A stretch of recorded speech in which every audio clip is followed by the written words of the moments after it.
Episode की start में हम यून को देखते हैं जो अपने घोड़े के साथ जंगल के बीच आ गया होता है और वहाँ वो अपने घोड़े से कहता है तुम आगे जाके आराम कर सकते हो, तब तक मैं यहाँ पर अपना कल्टीवेशन करूंगा क्योंकि मैंने जो लोटस लेकर आया है उसे मुझे रिफाइन भी करना है। जिस पर उसका घोड़ा मान जाता है और तब यून उस लोटस का एक पीस तोड़कर अपने घोड़े को खिला देता है ताकि उसकी पावर्स भी पहले से ज्यादा बढ़ जाए। जिसके बाद वो घोड़ा वहाँ से चला जाता है और फिर यून एक पेड़ के ऊपर आकर वहाँ पर सारे के सारे लोटस के पत्तों को रिफाइन करना शुरू कर देता है। जिसके बाद वो एक पत्ते को खा लेता है और जैसे ही वो उसे खाता है उसकी बॉडी से बहुत ज्यादा फायर निकलना शुरू हो जाती है और ये इतनी ज्यादा पावरफुल थी कि यून का उस पर कंट्रोल ही नहीं होता, जिस वजह से उसे बहुत ज्यादा कमजोरी आने लगती है। तब वो वहीं पर अपना कल्टीवेशन करना शुरू कर देता है ताकि कल्टीवेशन की पावर की मदद से वो अपनी बॉडी को कंट्रोल कर सके, लेकिन तब भी कोई फायदा नहीं होता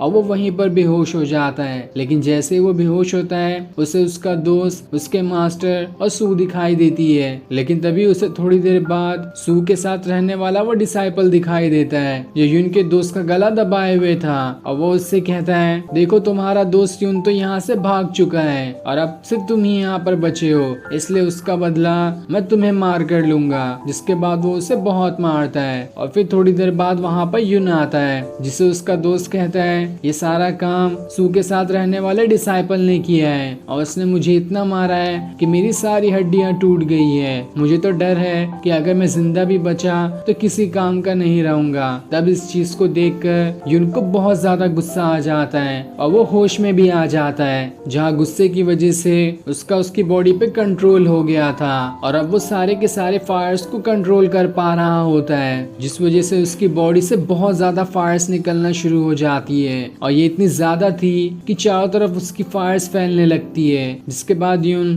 दोबारा से वहीं पर अपना कल्टीवेशन करना शुरू कर देता है और इस बार के कल्टीवेशन से उसकी स्वॉर्ड की पावर्स बढ़ रही थी, लेकिन वो अभी पूरी तरह से बनी नहीं होती है और जब तक उसकी स्वॉर्ड की पावर्स पूरी तरह से नहीं हो जाएगी तब तक वो उस पावर वाली स्वॉर्ड का इस्तेमाल भी नहीं कर सकता है। जिसके बाद उसका कल्टीवेशन पूरा हो जाता है, लेकिन तभी वहाँ पर लीडर अपने सारे साथियों के साथ आ जाता है जो सभी यून को देख लेते हैं और उसके ऊपर तीर चलाने लगते हैं। लेकिन यून ने जो अभी पावर्स इकट्ठा की थी उन पावर की मदद से अपने चारों तरफ फायर वाला शील्ड बना देता है, जिस वजह से एक भी तीर उसे नहीं लगता और फिर उसकी फायर शील्ड जैसे ही खत्म होती है उसके प्रेशर से सारे लोग बहुत दूर जाकर गिरते हैं। तब एक आदमी यून से कहता है तुमने उस लोटस के कितने सारे पत्तों को रिफाइन किया? जिस पर यून कहता है मैंने तो सभी को रिफाइन कर लिया, लेकिन एक को तो मैंने अपने घोड़े को भी खिला दिया है। जो सुनकर सभी लोग हैरान रह जाते हैं कि आखिर इतनी जल्दी उस लोटस के 3 पत्तों को रिफाइन करना भी बहुत ज्यादा मुश्किल है, तो इसने सारे के सारे को कैसे रिफाइन कर लिया। इसलिए वो सभी गुस्से में पेड़ के ऊपर चढ़ जाते हैं और चारों तरफ से यून को घेर लेते हैं ताकि उसका यहाँ पर खेल खत्म कर सके। जिसके बाद सभी वहाँ पर अपनी स्वॉर्ड को भी निकाल लेते हैं। तब यून वहाँ पर एक खतरनाक टेक्निक का इस्तेमाल करने की कोशिश करता है जिसे उसने अभी सीखा था, लेकिन वो उस टेक्निक को समन करने का मंत्र ही भूल जाता है। ये देखकर सभी उसका मजाक उड़ाने लगते हैं कि किस तरह की कल्टीवेशन तुमने की है, उस टेक्निक को तो तुम्हें इस्तेमाल ही करना नहीं आता।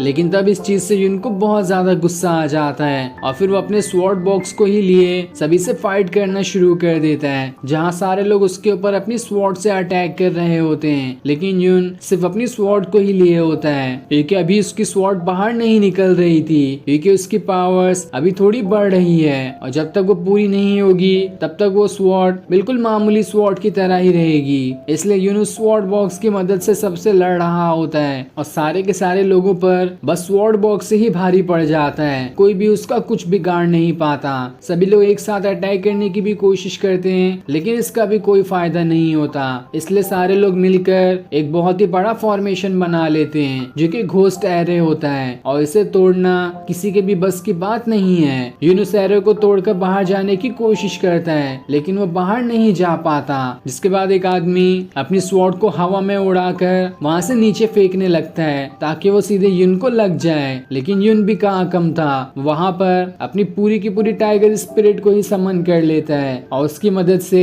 इतना खतरनाक अटैक उस फॉर्मेशन पे करता है कि वो फॉर्मेशन चकनाचूर हो जाता है। जिसके बाद यून उन सभी की पॉकेट चुरा लेता है ताकि देख सके कि ये लोग क्या लेकर जा जा रहे थे और फिर वो वहाँ पर अपने घोड़े को भी बुला लेता है, जिसके बाद वो घोड़े पे सवार होकर वहाँ से चला जाता है। अब थोड़ी देर बाद युन नाव पे सवार हो जाता है और वहाँ से समुद्र में ही आगे बढ़ना शुरू कर देता है, जहाँ वो एक जगह बैठकर उन सभी की पॉकेट को खोलता है कि वो लोग क्या लेकर जा रहे थे। तब उसे एक की पॉकेट के अंदर से कल्टीवेशन वाली एक किताब दिखाई देती है, इसलिए वो उस किताब को पढ़ना शुरू कर देता है, जिसमें बहुत सारी टेक्निक के बारे में लिखा हुआ था और उसमें एक खतरनाक टेक्निक के बारे में भी लिखा होता है जिसे अभी तक किसी ने कल्टीवेट नहीं किया है, क्योंकि ये टेक्निक कल्टीवेट करना इतना आसान काम नहीं है। इसे बस एक पावरफुल कल्टीवेटर ही कल्टीवेट कर सकता है। इसलिए युन ये सोचता है कि अब चाहे कुछ भी हो जाए मैं इस टेक्निक को कल्टीवेट करके ही रहूंगा। जिसके बाद वो वहीं पर उस टेक्निक को सीखने की कोशिश करने लगता है और जैसे जैसे वो उस टेक्निक को सीख रहा था वैसे वैसे धीरे धीरे उसे वो टेक्निक आने लगती है, क्योंकि अभी उसके पास बहुत ज्यादा पावर्स थी जो कि उसे उस लोटस से मिली थी। और फिर वो टेक्निक सीखने के बाद जैसे ही अपना हाथ एक पहाड़ की तरफ करता है उसके हाथ से एक फॉर्मेशन निकलकर उस पहाड़ पर ही लग जाता है, जो कि बहुत ज्यादा पावरफुल फॉर्मेशन होता है। ये देखकर युन बहुत ज्यादा खुश हो जाता है कि आखिर मैंने इतनी आसानी से इस टेक्निक को कैसे सीख लिया। लेकिन अब उसे उसकी स्वॉर्ड की टेंशन हो रही होती है कि मेरी स्वॉर्ड तो अभी तक टूटी हुई है और उस स्वॉर्ड की मदद से मैं सू के साथ रहने वाले डिसाइपल उसके साथियों को कैसे मार गिराऊंगा और मुझे तो सू को भी बचाना है, इसलिए मुझे अपनी स्वॉर्ड को भी पहले से ज्यादा पावरफुल बनाना पड़ेगा। इसलिए वो अपनी स्वॉर्ड को वहां से बाहर निकाल लेता है और उसके साथ ही वहां पर प्रैक्टिस करना शुरू कर देता है ताकि उसकी स्वॉर्ड जल्दी जल्दी पावरफुल बन सके। तभी वहां पर वो लड़की भी आ जाती है जिससे युन जंगल में टकराया था और वो आते साथ ही वहां पर अपनी बांसुरी बजाने लगती है ताकि उसकी बांसुरी की धुन सुनकर युन का ध्यान उसके कल्टीवेशन में और ज्यादा बढ़ सके। और ऐसा ही होता है, युन काफी अच्छे से अपनी प्रैक्टिस और कल्टीवेशन कर पा रहा था। जिसके बाद वो पानी पर ही भागना शुरू कर देता है और अपनी स्वॉर्ड को इस तरह से हवा में घुमाता है कि वहां पर पानी से बने दो ड्रैगन आ जाते हैं जो आपस में लड़ रहे होते हैं। ये देखकर युन खुश हो जाता है। तभी उसे एक विजन आता है जिसमें उसकी स्वॉर्ड थोड़ी थोड़ी पावरफुल बन चुकी थी, लेकिन वो अब भी चैन से घिरी हुई होती है।